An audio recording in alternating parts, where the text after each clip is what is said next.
وصاحبكينا تلياني هرت مركا جيركا دسنس waxaa muhiim ah waxa cunaysa mar walba ogaato halkan hadda waxa ugu jeedin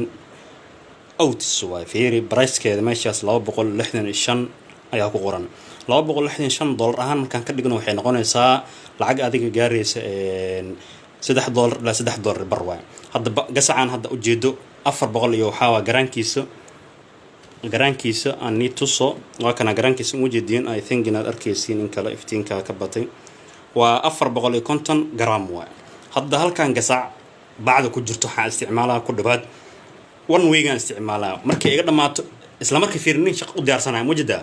gasci kale waa kana isla markii 2 weeks labada gasac aan isticmaalaa ay diyaarsiin halkan hadda waxa ugu jeeda looska shiidan asiga mar walba waa muhiim waayo jirkaaga mar walba faado u baahan yahay adiga xasnimo ama doqonnimo ma cunaysid ma sameynaysaa marka mushaarada karsanayso oo soo cabirta garaankaaga hal qaada ku darsanaysaa halka qaada garaankii waxa waa adiga halkii qaado waxa waaye 40 gram meelaas waa marka mar walba waxa muhiim ah